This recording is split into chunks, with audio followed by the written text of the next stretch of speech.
nostalgia. Son 3 décadas de destierro y desunión. 30 años de duro exilio, extranjero domicilio. Qué pena de son que canta. Saludos amigos de Cuba y su historia, parte de la programación en español de la WLRN, Canal 17, Televisión Pública.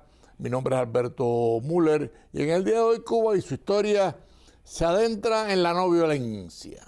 Ese movimiento que tan positivos resultados ha dado en Europa, en Polonia, en Checoslovaquia y por supuesto en Cuba también. O sea, las manifestaciones no violentas han dañado mucho al régimen de Cuba. Y para hablar de ese tema, bueno, traemos no solamente un gran amigo, sino un profesional en el tema. Me refiero a Omar López Montenegro, que además preside la Comisión Latinoamericana de la No Violencia, y lo tenemos hoy con nosotros. Bienvenido, Omar, ¿cómo estás? Pues gracias, un placer como siempre estar aquí contigo y conversar sobre Cuba. Claro, claro, ¿no? Y me llama la atención el organismo que preside. Tú siempre has estado atrás de ese tema, o sea, no es nuevo ver a Omar en un movimiento proclamando la importancia de la no violencia, ¿no? Hablaros un poco de la institución, del grupo. Bueno, el Centro Latinoamericano para la No Violencia ha sido creado ya hace 10 años, ¿no? Comenzamos, bueno, como todo, ¿no? Con un perfil bastante bajo. Nos dedicamos, ahora hemos incidido en diferentes países de Latinoamérica. Nos dedicamos fundamentalmente a dar talleres, cursos de capacitación, producir material en idioma español sobre estos temas que no son conocidos tan a profundidad como se deberían conocer en el ámbito latinoamericano. Hay otras instituciones que trabajan el tema, pero somos tal vez 2 o 3 instituciones en el ámbito latinoamericano. Recientemente escribí un libro sobre este tema que se llama 100 consejos prácticos, lucha estratégica no violenta. Ah, sí, publicaste un libro. Publiqué un libro sobre este tema.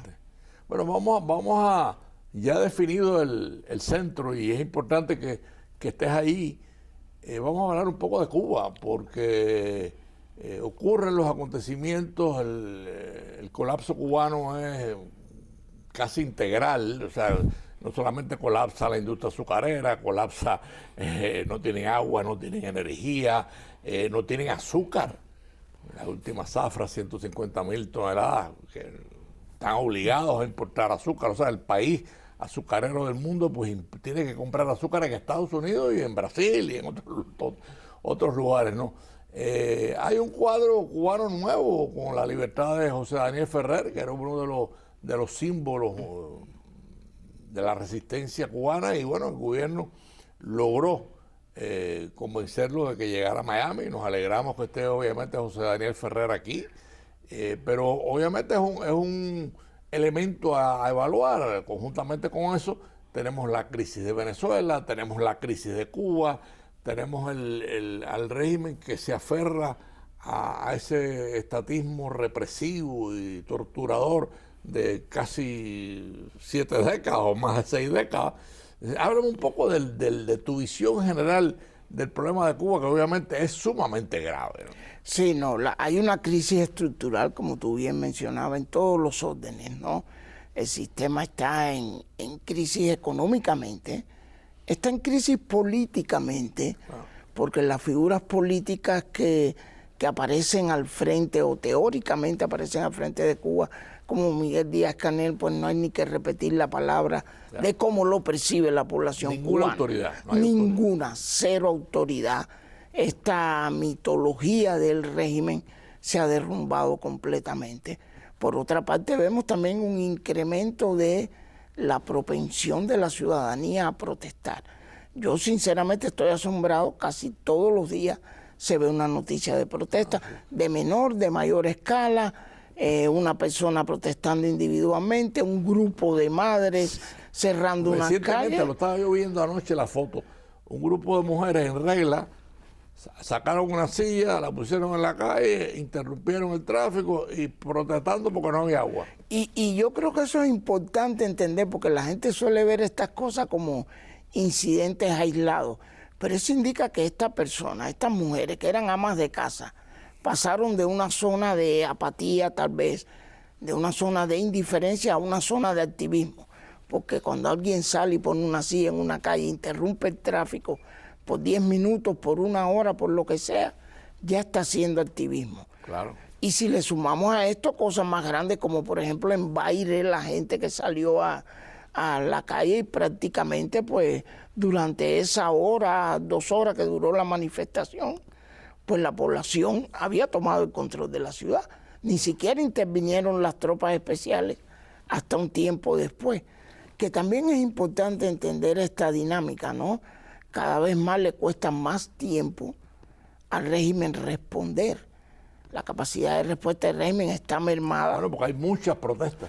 Son demasiadas protestas y no dan abasto. Y esto es un fenómeno interesante, porque lo que sucedió el 11 de julio de 2021 fue que todas estas protestas sucedieron en un día determinado. El mismo día, claro. El mismo día, incluso a 1 hora o a unas horas determinadas.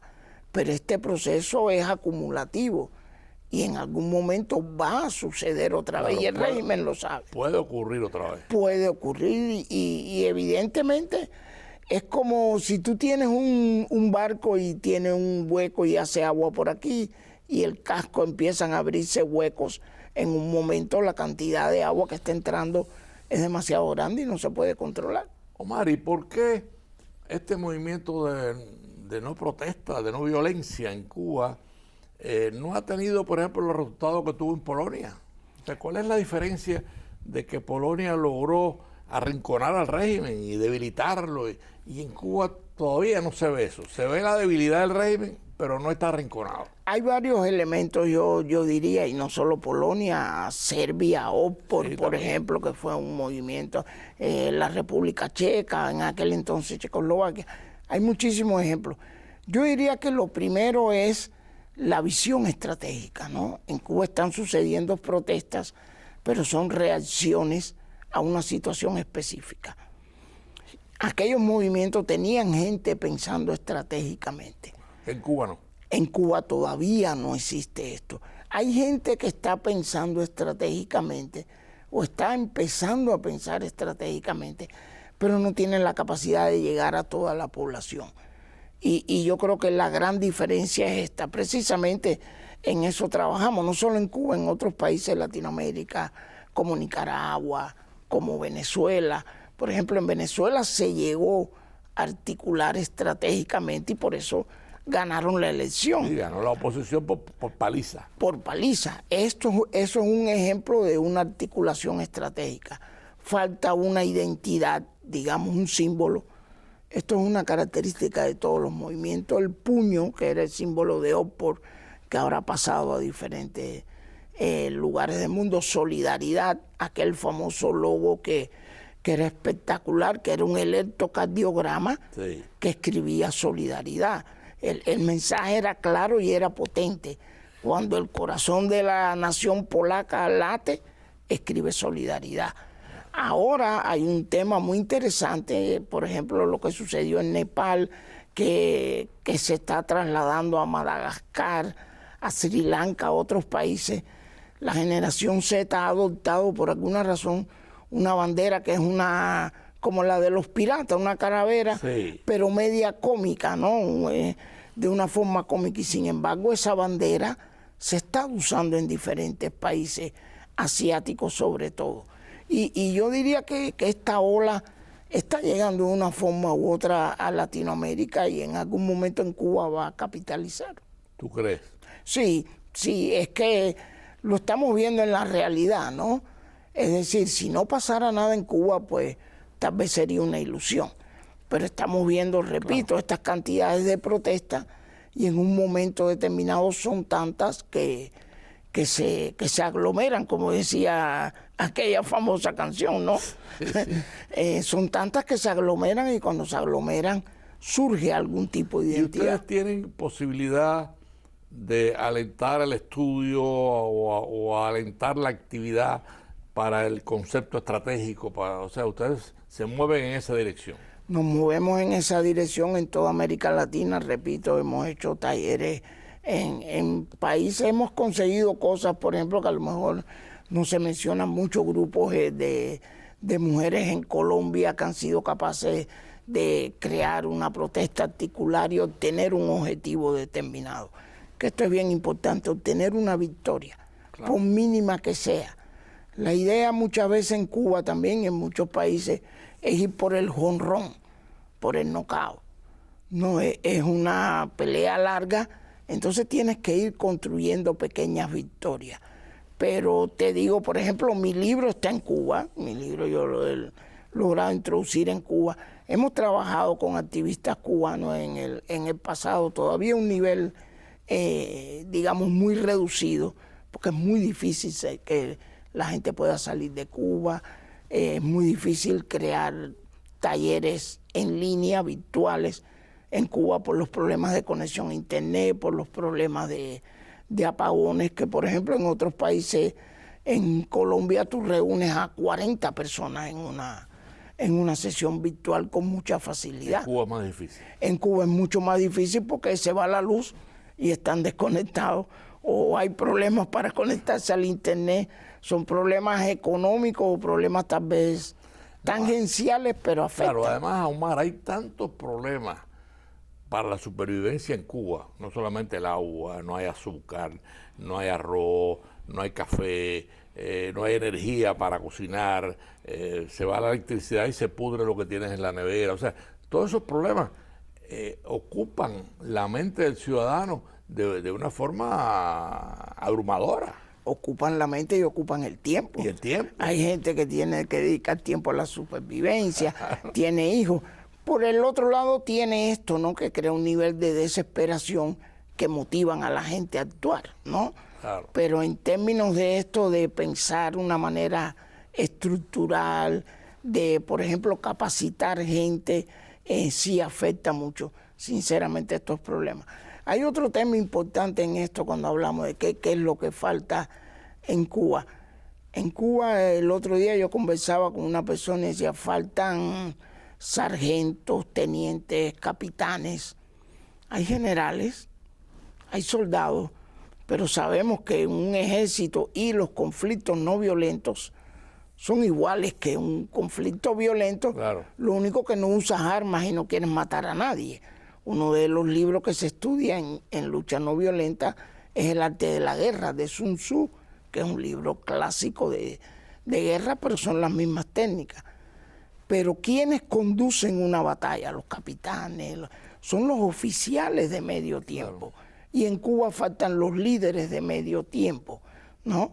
Tenemos muchas personas representativas, mencionadas el caso de José Daniel Ferrer y otros, no Guillermo Fariñas, pero ¿dónde está la gente que ejecuta las cosas? Y ahí es donde estamos tratando de incidir, en crear líderes activistas de medio nivel que están en contacto directo con las comunidades y en un momento determinado. Sí, porque lo curioso es que todos esos niveles que tú estás hablando posiblemente están disgustadísimos con la realidad que están viviendo. Claro. Pero le falta el accionar, o sea, le falta el tomar posición, o sea, hacer algo. Le falta el accionar porque le falta en muchos casos tal vez el conocimiento. El conocimiento. Se dice que el conocimiento es poder, pero no es solo simplemente que sepas, claro, sino que tengas la capacidad de poner ese conocimiento en práctica. Amigos de Cuba y su historia, para los que han sintonizado tarde, en el día de hoy hemos dedicado el programa con Omar López Montenegro, presidente de la Asociación por la No Violencia en Latinoamérica, o Latinoamericano por la No Violencia, hablando de ese tema, o sea, hablando de un tema que es sumamente importante, porque la cantidad de países que se han liberado por la vía de la no violencia, pues son impresionantes, ¿no? Empezando cuando cayó el comunismo en Polonia, en Checoslovaquia, en fin. Hemos visto la efectividad de esa táctica, de esa estrategia no violenta para lograr cambios importantes en la política. Y bueno, tener a Omar López Montenegro en Cuba y su historia es casi un privilegio, porque inclusive ha publicado libros sobre el tema y lo tenemos aquí. Y yo quería decirte, Omar, algunos teóricos, algunos politólogos cubanos hablan de la ley Helms-Burton como un facilitador. Que es verdad que existe la ley, es verdad que la ley establece que si en Cuba hay democracia y se respetan los derechos humanos y se liberan a los presos, pues el gobierno americano va a dar la ayuda para la reconstrucción y el levantamiento de un país que está empobrecido. Y ¿tú le ves posibilidad de que el gobierno cubano acepte eso? No, que lo acepte el gobierno cubano es una cosa diferente, Es ¿no? más difícil. Es más difícil, pero la ley está y como tú bien mencionabas, es un instrumento extremadamente poderoso. Y yo diría que es un estímulo para las fuerzas que están luchando por la democracia en Cuba, que existe una ley, porque no estamos hablando que sea la intención del gobierno norteamericano. No, eso está escrito, está puesto en papel en una ley. Por lo tanto, si en Cuba, por la vía que suceda, se produce un cambio a la democracia, pues está la ley. Existe el instrumento. Existe el instrumento y existen los recursos para la reconstrucción, que en cierto sentido es una ventaja. Por ejemplo, no existía una ley de ese tipo en Polonia, no existía una ley de ese tipo para la República Checa, ni siquiera en el ámbito europeo. Y sin embargo se liberaron. Y sin embargo se liberaron, entonces después tuvieron que buscar estos recursos, ¿no?, para reconstruir el país. Pero ya nosotros tenemos esa parte adelantada, sin contar, y eso todo el mundo lo sabe, el inmenso capital que tienen cubanos en el exterior, aquí y en otros países del mundo, que puede contribuir a esa reconstrucción. Hay algo que está ocurriendo que obviamente tiene a la región en máxima tensión. Y me refiero a lo de Venezuela, o sea, la decisión del gobierno americano de combatir el narcotráfico en Venezuela, eso no tiene discusión. La metodología podría discutirse, pero bueno, ahí está el fenómeno. Es un fenómeno que en cierto sentido arrincona al gobierno de Venezuela, o sea, lo tiene a la defensiva. Y eso pudiera ser un factor, en caso de que hubiese algún desencadenamiento de la situación de Venezuela, pudiese desencadenar en Cuba. ¿Cómo tú ves ese fenómeno? No, por supuesto que un cambio de gobierno en Venezuela pues tiene inmediatamente un impacto en Cuba. Tal vez no sea inmediato, es decir, el impacto, ¿no?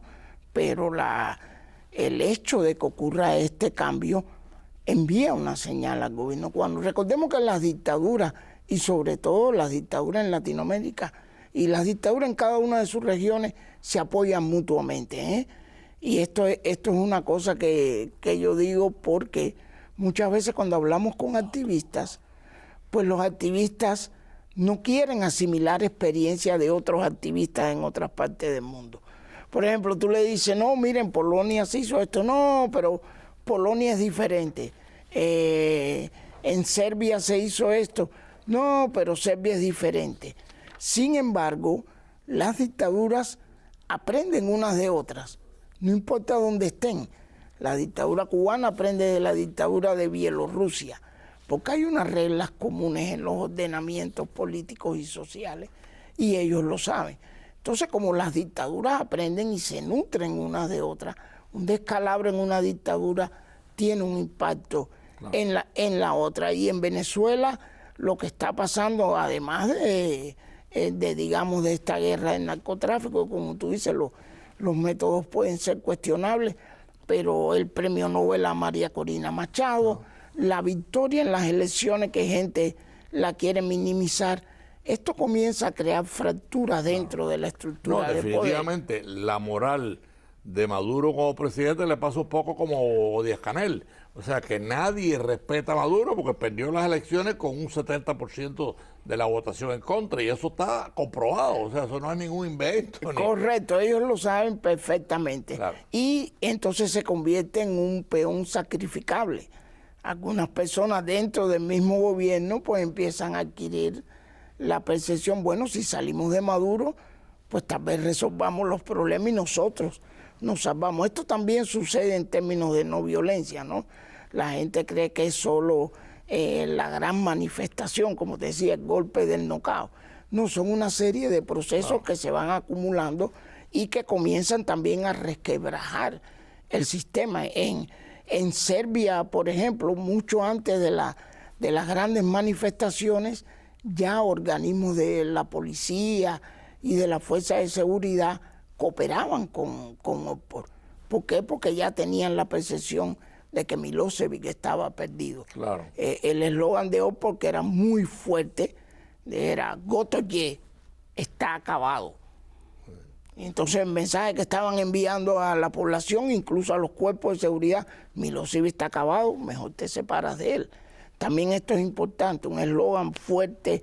En Cuba tenemos Patria y Vida, que yo creo que fue muy y sigue siendo muy efectivo. Es sólido, es muy sólido. Es sólido y la gente lo sigue usando. No, y tiene una canción que lo respalda. Y tiene una canción y yo lo veo espontáneamente, la gente en la calle cuando están protestando, amas de casa, quien sea, lo primero que dicen, esto es Patria y Vida. Entonces yo creo que esa parte está ganada.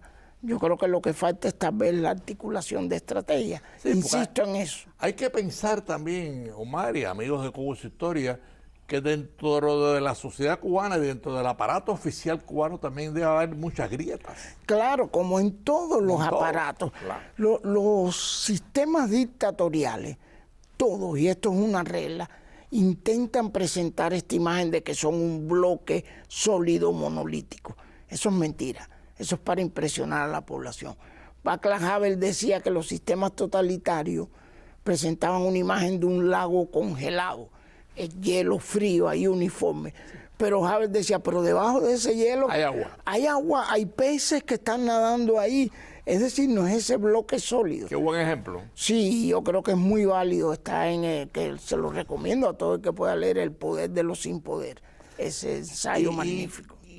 Tú que tienes la experiencia en todo este movimiento de la no violencia, no de ahora, de muchos años, de que yo te conozco, pues estás en ese quehacer, ¿no? ¿Cuál sería el mejor trabajo que se pueda recomendar en Cuba a la sociedad cubana para fortalecer esa importancia estratégica? Porque a mí me da la impresión de que en Cuba también faltan las voces fuertes como hubo en Checoslovaquia y en Polonia. O sea, Havel fue una voz fuerte, el Papa, Solidaridad. O sea, en Cuba tenemos Patria y Vida, pero falta cierta fortaleza. ¿Cómo impulsar esa fortaleza? Bueno, yo vuelvo al punto original, ¿no? Hay que preparar a la gente, hay que preparar a una gran masa de líderes de nivel intermedio. Yo he viajado mucho a Polonia, yo todos los años viajo a Polonia. Conozco a muchos de los fundadores del sindicato Solidaridad, entre ellos Lech Walesa, con quien me enorgullezco de tener cierta relación de amistad, nos hemos reunido muchas veces. Y lo que ves allí, uno ve a Walesa, claro, es la gran figura, pero el secretariado de Solidaridad en un momento tenía más de 100 miembros. Yo estuve en una reunión donde estaban todos los fundadores de Solidaridad. Ves a Otpor, por ejemplo, y Otpor tenía 36 capítulos en diferentes ciudades de Serbia, la propia revolución de Terciopelo en Checoslovaquia. Entonces, falta ese núcleo de activistas capaces de ejecutar y falta, muy importante, pensar y obtener una victoria. Por muy pequeña que sea, el movimiento pro derechos civiles en los Estados Unidos comenzó a desarrollarse, existían organizaciones activistas, pero su gran auge, ¿cuándo comienza? Después que ganan la victoria de los autobuses en Montgomery, Alabama, cuando Rosa Parks se niega a dar el asiento. No es un hecho aislado, no es que Rosa Parks de pronto dijo, bueno, pues no lo voy a hacer. Sí, ese día dijo que no lo iba a hacer, pero había una estructura, había una organización que se llamaba la Asociación para el Mejoramiento de Montgomery. Y esa llevó a cabo la campaña. Ganaron esa pequeña victoria. Sirvió de punto de partida. Claro, porque es que se construye la gran victoria en base a pequeñas victorias. No ganas de inmediato. Se puede pensar que todas estas manifestaciones de protesta que hemos mencionado, de diferentes ciudades, o sea, son parecidas casi todas, son pequeñas victorias. son pequeñas victorias, son pequeñas demostraciones, yo diría, del pueblo. ¿Qué es lo que falta? Que esta, digamos, esta protesta esté asociada a una demanda específica y la ganas, como pasó con los autobuses, Claro. como pasó, por ejemplo, la marcha de la sal de Mahatma Gandhi, Claro. que acabaron con el impuesto de la sal. Falta pensar cuál es el blanco a atacar dentro de Cuba, qué impuesto, por ejemplo, pudiera ser que afecte a toda la población y que la gente se manifieste en Lo que torno a pasó esto. con las tarifas telefónicas. Las tarifas telefónicas, por ejemplo, yo creo que el movimiento estudiantil tuvo un gran momento. Hay que entender también que esto son cosas de, como se dice en inglés, de trial and error, ¿no? De probar y cometer errores. No de pronto maravillosamente ni mágicamente lo consigue, pero creo que hay un germen. Y ya que mencionas esto, para mí es súper importante que un sector como el estudiantil Claro. haya sido capaz de nuclearse por el tiempo que fuera en torno a una demanda específica. Y lograron victoria. Y lograron victoria, porque otro tema importante es capitalizar sobre la victoria, proclamar victoria. Te pongo un ejemplo bien rápido, hablando con activistas nicaragüenses, el movimiento campesino anticanal, que fue lo que comenzó en cierto sentido las protestas de 2018. Omar, nos quedan 2 minutos de programa. Creo que el programa ha sido interesantísimo porque hemos recorrido contigo el camino de la no violencia, que es decisivo en el final no solamente de Cuba, de Venezuela, de todos. Te dejo estos 2 minutos para que hagas alguna conclusión, resumen, no hay más tiempo. Bueno, pues bien breve, yo diría que hay que pensar que es el camino y es el camino más apropiado y es la manera menos traumática de conseguir cambios. Te voy a decir algo bien rápido. Hay una mitología de la violencia en América Latina. Las guerrillas. Solamente 2 movimientos guerrilleros han alcanzado el éxito por la vía de la samba en América Latina. La Revolución Cubana en el 59 y la Revolución Sandinista en el 79.